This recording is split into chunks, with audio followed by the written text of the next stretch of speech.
एक बार फिर आपका स्वागत है न्यूज नेशन की इस बड़ी कवरेज में, जिसमें हम आपको बता रहे हैं पश्चिम बंगाल के नादिया में किस तरीके से एक खास तबके को, खासकर हिंदुओं को चिन्हित किया गया है, उन पर लगातार जुल्म किया जा रहा है। पश्चिम बंगाल के नादिया से सनसनीखेज रिपोर्ट हमारे सहयोगी विकास चंद्रा ने आपको दिखाई है। आपको बता दें कि नादिया में वोट के लिए फरमान बाकायदा जारी होता है। किसी खास पार्टी को वोट ना देने का आदेश दे दिया जाता है। खास पार्टी को वोट देने पर धमकी दी जाती है। हिंदू आबादी पर डर और दहशत का आलम लगातार दिख रहा है। और ये आखिर हो क्यों रहा है? तमाम खास मेहमान हमारे साथ बने हुए हैं, जिनसे तमाम चीजों को समझने की कोशिश करेंगे। लेकिन उससे पहले विकास चंद्रा की ग्राउंड जीरो से एक और रिपोर्ट देखिए।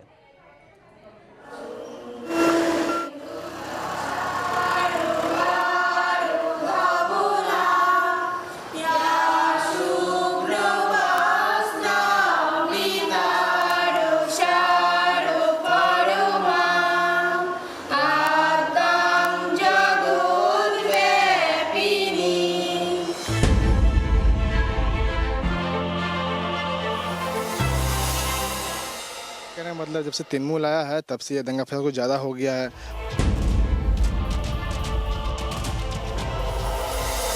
बहुत लोग यहाँ से बहुत डर रहता है, वो कोनो प्रतिवाद नहीं करता है। वो और जा बोलेंगे ताई मतलब नहीं चुके।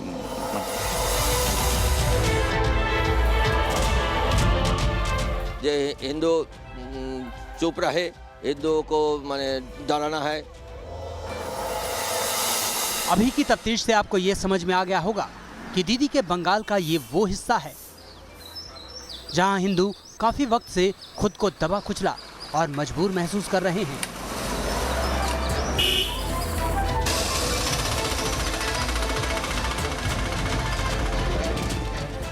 नादिया वैसे तो कीर्तन के जनक माने जाने वाले चैतन्य महाप्रभु की जन्मभूमि कर्मभूमि है, लेकिन इस वक्त यहाँ की फिजा बदली हुई है। यहाँ पूजा कीर्तन करने की मनाही है। सवाल है क्यों? यहाँ हिंदुओं पर पत्थर बरसाए जाते हैं। सवाल है क्यों?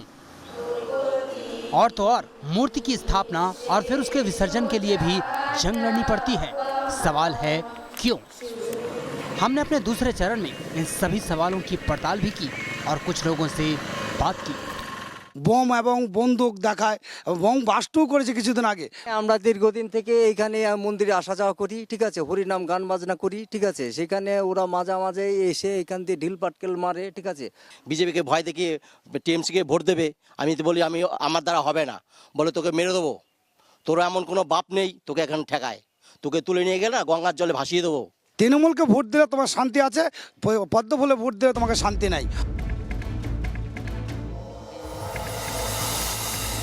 स्थानीय हिंदुओं के मुताबिक समर्पण आश्रम को धमकाने के पीछे कई वजह हैं,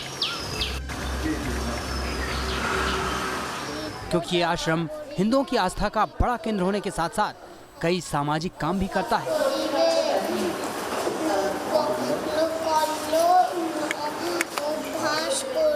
मसलन हिंदुओं के गरीब बच्चों को पढ़ाना, बीमार लोगों और बुजुर्गों की मदद करना और गरीब लड़कियों की शादी में सहयोग करने में यह आश्रम बढ़ चढ़कर आगे रहता है।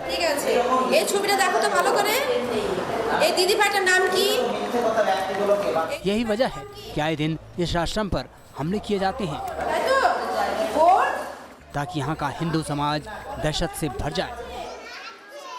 आश्रम को धमका करके एक साथ कई निशाने साधे जाते हैं कि एक आश्रम को धमका दो, वहाँ लाउड स्पीकर उतरवा दो, पूजा पाठ न होने दो, तो पूरा हिंदू समाज डर जाएगा और फिर जैसा हम चाहेंगे चुनाव के समय मनमानी करेंगे। और ये राजनीति जिधर भी जाए, नादिया ज़िले में, इसके आसपास के दूसरे ज़िलों में ये दिखाई देती है। बहुत खूबसूरत आश्रम है, बहुत अच्छे काम इस आश्रम के जरिए किए जाते हैं, लेकिन अब इस आश्रम के संचालक और आश्रम में काम करने वाले लोग बहुत परेशान हैं, क्योंकि आसपास की मुस्लिम आबादी अब आए दिन परेशानी बढ़ाते चली जा रही है और सुध लेने वाला कोई नहीं है। टीएमसी के शासनकाल में पुलिस कुछ नहीं करती, अगर पुलिस करती भी है तो सिर्फ मुसलमानों का ही पक्ष वो लेती है। स्थानीय लोगों के मुताबिक ये सब हिंदुओं को डराने के लिए, उन्हें मानसिक तौर पर तोड़ने के लिए किया जाता है। गौर से सुनिए समर्पण आश्रम को चलाने वाले संचालक अजय राय का एक एक शब्द। टीएमसी को सरकार आने के बाद ऐसा ही हुआ कि लग गया कि वो हम है इसका शासन करता है, हम जो बोलेगा वही होगा। तो ऐसा ही होता है। टीएमसी को जो शासन काल आया है उसके बाद हम थाना के पास गया, थाना बोल रहा है कि वो हम नहीं कुछ कर देगा, उसको ऊपर महल से ऐसा चाप है, हम मुस्लिम को बगैर में कुछ नहीं करेगा। तो दादा तो ये क्यों धमका, इसके पीछे मकसद क्या है कि लोग हिंदुओं को डराना? हाँ ये तो है ही, जो हिंदू चुप रहे, हिंदुओं को माने डराना है। वोट जो है जो बार वोट आता था वो जो खुला वोट ना दे सके, वोट का केंद्र पर ना जाए, इतना इसलिए डराता है। सुना आपने, यहाँ सिर्फ हिंदुओं को इसलिए परेशान किया जाता है ताकि उनके मन में दहशत भरकर उन्हें एक पार्टी के पक्ष में वोट देने से रोका जा सके। मगर बात यहीं तक सीमित नहीं, यहाँ तो हिंदू अपना विरोध भी दर्ज नहीं करा पाता। यानी एक तरफ दादागिरी और दूसरी तरफ प्रशासन आंखें मूंदे बैठी सरकार और सिस्टम। ऐसे में कई लोग पलायन करने में ही अपनी भलाई समझते हैं। हाँ, आप आसपास को बहुत लोग यहाँ से बहुत डर रहता है, वो कोनो प्रतिवाद नहीं करता है। वो जा बोलेंगे ताई माता निचुकरे मानेगा। तो आप समझ चुके होंगे कि पश्चिम बंगाल के नादिया में दरअसल में हालात किस तरीके के हैं। तमाम खास मेहमान हमारे साथ बने हुए हैं। पहला सवाल हाजी मोहम्मद सलीम साहब आपसे, इस रिपोर्ट के बाद जैसा आरोप लगाया था यहां विनोद बंसल साहब ने, आप इत्तेफाक रखते हैं इस बात से ये इस्लामिक जिहाद हो रहा है पश्चिम बंगाल के नादिया में?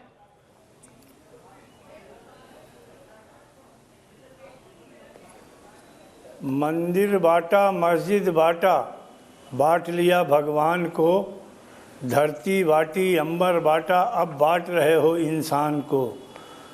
मैं एक प्रश्न करना चाहता हूं कि आपका ये चैनल पक्षकार है कि पत्रकार है? इतनी देर से जो आपके चैनल पर हिंदू क्यों बेहाल है, हिंदू भाग रहा है, हिंदू को मार डाला जाएगा, 30 से 35% की आबादी 60 से 65% आबादी को कत्ल करके खा जाएगी, ये क्या हिंदुओं को क्या नपुंसक समझते हैं बंसल जी? और मुझे ये बताइए कि एक भी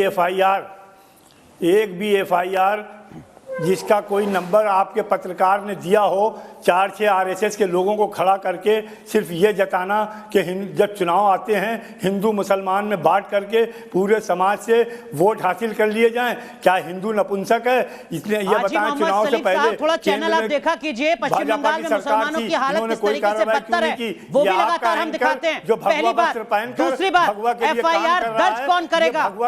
जब आरोप सूबे की सत्ता पर हो तो एफआईआर दर्ज कौन करेगा जी? थोड़ा चैनल देखिए सर, थोड़ा अपनी याददाश्त को बढ़ाइए। पश्चिम बंगाल में मुसलमानों के हालात कितने बदतर हैं ये भी हम दिखाते हैं। जस्टिस स्ट्रक्चर कमेटी क्या कुछ कहती है पश्चिम बंगाल के मुसलमानों के लिए, ये भी हमने दिखाया है। डलवा देना ऐसा नहीं है। अभी केंद्रीय गृह राज्य मंत्री ने कहा था कि मैं ईंट का जवाब पत्थर से दूंगा, तब नहीं आपको देखा है? जब चुनाव आता है हिंदू मुस्लिम मुसलमान घोल के पी जाएगा। अरे सलीम साहब, आप जस्टिफाई कर रहे हैं। आपको धर्मगुरु हैं, आपको ये कहना चाहिए था कि अगर ये हो रहा है तो ये बिल्कुल गलत हो रहा है। आप जस्टिफाई कर रहे हैं। बीजेपी आप जिस पार्टी से उम्मीद कर रहे हैं कि वो एफआईआर दर्ज कराएं, उनके प्रवक्ता हमारे साथ हैं, 10 साल से वो सत्ता में है, वो कह रहे हैं कि हम जानकारी जुटाएंगे। 10 साल से सत्ता में रहने के बाद जो पार्टी सूबे की सत्ता में वो कह रहे हैं कि हम जानकारी जुटाएंगे, आप उम्मीद कर रहे हैं कि एफआईआर दर्ज हो जाएगी? यति नरसिंहानंद सरस्वती जी, इसका मतलब वहां कोई घटना नहीं घटती है।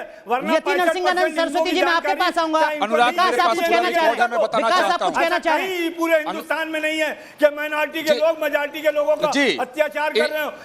इन्होंने जो एक पूरे देश की बहस नहीं कर रहे हैं सलीम साहब, पूरे देश की जब बहस करेंगे तब आपको आमंत्रित करेंगे, आंकड़ों के साथ आपसे तब भी सवाल पूछेंगे जैसे आज नादिया पर सवाल कर रहे हैं। आप विषयांतर करने की कोशिश मत कीजिए।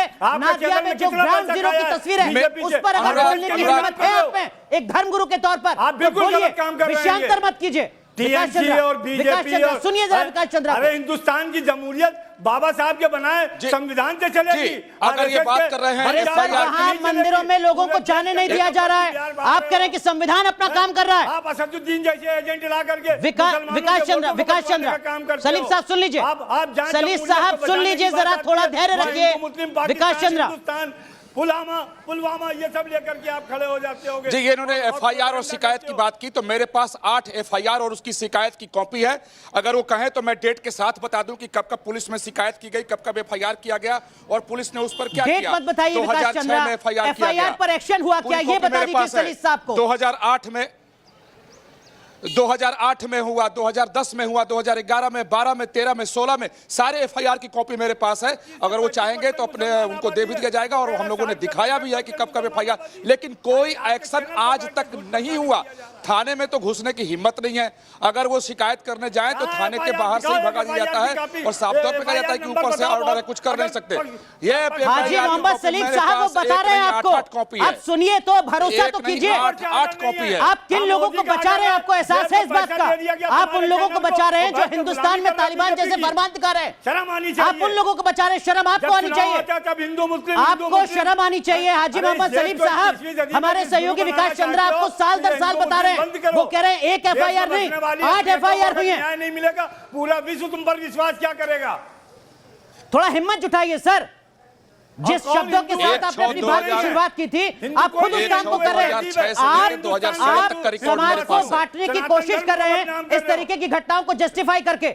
यति नरसिंहानंद सरस्वती जो सवाल मैं सलीम साहब से पूछ रहा था, वही सवाल अब आपसे पूछता हूं, क्या ये एक इस्लामिक जिहाद आपको लगता है? क्या आपको एक सोची समझी साजिश नजर आती है? नरसिंहानंद सरस्वती जी, ये खाली दिखा देने से काम नहीं चलेगा। आप उसकी एफआईआर नंबर बताओ, मुझे एफआईआर नंबर बताओ, थाना बताओ। जब तक भारत में एक एक व्यक्ति कुरान और हदीस को, मैं एफआईआर नंबर बताता हूं। एक एक हिंदू कुरान विकास सुन लेते हैं जरा, यति नरसिंहानंद जी को सुन लेते हैं। ये हो क्या रहा है? आपको पहले कुरान और हदीस पढ़ना पड़ेगा। जो आज यहाँ रहा है बंगाल में, ये सबसे पहले शुरू हुआ था सऊदी अरब में, मोहम्मद ने शुरू किया था। दुनिया में सबसे पहला ऑर्गेनाइज क्रिमिनल मोहम्मद था, जिसने गिरोह बनाया था, जिसने कुरान लिखी, जिसने हदीस जिसकी जीवनी पर है, और उस व्यक्ति ने जो किया आज पूरी दुनिया में वही हो रहा है। केवल बंगाल में नहीं हो रहा है, अमेरिका और यूरोप में भी ये होने लगा है। अब आप कहेंगे कि बाहर मत जाइए, लेकिन अनुराग जी जरा सुनिए, मोहम्मद दुनिया में ऑर्गेनाइज क्राइम का जन्मदाता है। वो बलात्कारी था, गुंडा था, डकैत था, औरतों का सौदागर था, और वही का मंदिरों को तोड़ने वाला था। क्राइम के दाता तुम हो। मोहम्मद सल्लल्लाहु की शान में गुस्ताखी करोगे, तुम्हारी जुबान खींच ली जाएगी। शब्दों की मर्यादा रखते हैं। नरसिंहानंद सरस्वती जी, सलीम साहब, आप दोनों से गुजारिश है शब्दों की मर्यादा रखिए। हमारा मकसद किसी धर्म, किसी मजहब को अपमानित करना नहीं है। ग्राउंड जीरो पर जो कुछ हो रहा है वो सिर्फ दर्शकों तक पहुंचाना है। शब्दों की मर्यादा आज हमें दिखाना। मोहम्मद साहब को आतंकवादी कह गई है, और ये जलील इंसान। मोहम्मद सलीम साहब, देखिए जो गुजारिश मैं नरसिंहानंद सरस्वती से कर रहा हूं वही गुजारिश आपसे, शब्दों की मर्यादा आप भी रखिए। और आप इतने गंभीर अगर बन रहे हैं, हाजी मोहम्मद सलीम, अगर आप इतने गंभीर बन रहे हैं, संवेदनशील बन रहे हैं, क्या विकास चंद्रा से पूछ रहे हैं कि एफआईआर का नंबर बताओ जी, आपने क्या कुछ किया? आप जैसे मुस्लिम धर्मगुरु कब गए नादिया में, जिन्होंने कहा हो कि आप जो कर रहे हैं वो गलत कर रहे हैं, दूसरे धर्म का सम्मान कीजिए? आज आप इतने संवेदनशील बन रहे हैं कि आप एफआईआर का नंबर पूछ रहे हैं। अगर एफआईआर का नंबर भी आपको बता देंगे विकास चंद्रा, तो आप क्या बोलेंगे? बाकी आप पे हिम्मत है क्या? ममता बनर्जी इतने सालों से थी, कम्युनिस्ट पार्टी इतने सालों से थी, आपने तब उन आप जस्टिफाई कर रहे हैं उन घटनाओं को, और आपको एहसास नहीं है कि आप कितना बड़ा अपराध कर रहे हैं। बादल देवनाथ, शुरुआत में आपने ये बात बहुत ईमानदारी से कही कि देखिए मुझे पता नहीं है, जानकारी जुटाऊंगा, आपसे संपर्क करूंगा। अगर आपके संज्ञान में ऐसा मामला आता है, और विकास चंद्रा हमारे सहयोगी तथ्यों के साथ एक एक चीज बता रहे हैं, 2006 जब आप सत्ता में नहीं थे तब से लगातार एफआईआर होती रही है, एक्शन आज तक नहीं हुआ है, अगर आपके संज्ञान में आता भी है तो आप करेंगे क्या?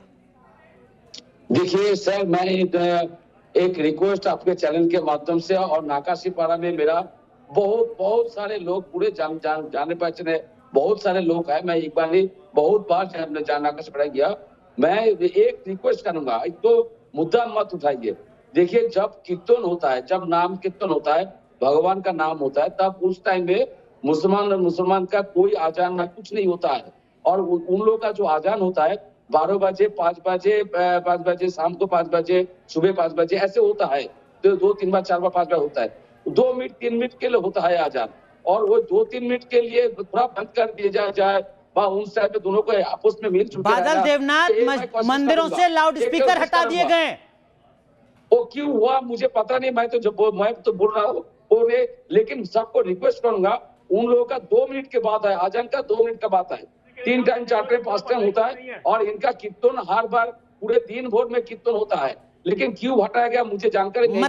मतलब दुर्गा पूजा बाद में, दुर्गा पूजा बाद में, मंदिर में कीर्तन बाद में, पहले अजान। झूठ मत बोलिए बादल देवनाथ, पहले अजान, आप ये कह रहे हैं? झूठ मत बोलिए। क्या कह रहे हैं आप कह रहे हैं कि अजान हो जाने दीजिए, कीर्तन तो आप दिन भर करते हैं, करते रहिए। लाखों दुर्गा पूजा होता है बंगाल में, पूरे विश्व में दुर्गा पूजा होता है। बादल देवनाथ, आप क्या रहे हैं?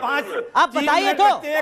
नरसिंहानंद सरस्वती, सुना आपने टीएमसी के प्रवक्ता को, वो कह रहे हैं कि देखिए कीर्तन तो आप दिन भर कर सकते हैं, अजान पहले होने दीजिए।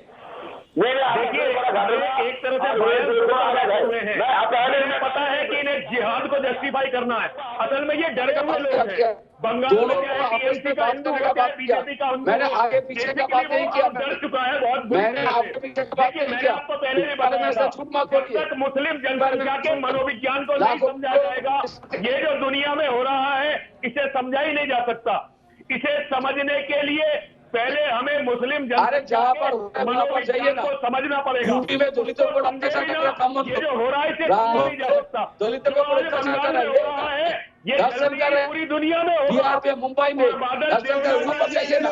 अरे यही कहेंगे कि हमें कुछ नहीं पता। और भैया मुसलमानों को अभी तो कह रहे हैं कि ये अपनी कीर्तन रोक दो, पूजा पाठ रोक, फिर ये कह रही है अपनी बेटियों को भी ले जाने दो, फिर ये मकानों को भी लुट जाने दो। ये लोग करवा मानेंगे इन बातों को। वहाँ पर जाइए, दलितों पर धर्षण कर रहे ब्राह्मण लोग यूपी में। बादल देवनाथ, आप एक राज्य तक सीमित हैं, आपकी पार्टी, आप अपने उस एक राज्य के, एक जिले के, एक इलाके तक नहीं पहुंच पाए। 10 साल तक सत्ता में रहकर आप बाकी को नसीहत दे रहे हैं, आप बाकी को पूरे देश के भ्रमण की नसीहत दे रहे हैं। आप अकेले पश्चिम बंगाल में क्या हो रहा है उसको नहीं संभाल पाए 10 साल तक सत्ता में रहकर। आप कह रहे हैं मैं पता करूंगा। मैं समझता हूँ और सब जानता हूँ, सब समझता, सब जानता हूँ। तो जानते हैं तो फिर क्या क्यों रहे कि मुझे जानकारी नहीं है? कहिए कि मेरी मजबूरी है, मैं बोलना नहीं चाहता। बीच में मत बोलिए सर, बीच में मत बोलिए। ये जो धर्मगुरु आपको बैठा है ना, इनको बोलिए अभी भगवान श्री राम, कृष्ण, सरस्वती माता, काली माता, लक्ष्मी माता, गणेश माता प्रणाम मंत्र बोलिए। क्या प्रणाम मंत्र होता है? देखिए, इसको पता नहीं है, ये धर्मगुरु बन गया। मंत्रों पर बहस नहीं हो रही है बादल देवनाथ। आबादी के एक बड़े हिस्से को हिंदुस्तान में जहां कानून का राज चलता है, संविधान का राज चलता है, वहां उनको आतंकित किया जा रहा है। इसको सुनिए ना, डिबेट को मजाक बना दिया है। और मुझे पता चल गया कि इसका मानसिक स्तर बहुत ही छोटा है। मैं देवनाथ हूँ, मैं देवनाथ हूँ, देवता का नाथ के देवनाथ, आदि का ब्राह्मण हूँ मैं। दुनिया में सबसे पहला ब्राह्मण देवनाथ होता है। चलिए, आपकी मजबूरी समझ में आ सकती है, आपकी मजबूरी समझ में आ सकती है, लेकिन मैं गुजारिश करूंगा हमारे सहयोगी विकास चंद्रा से।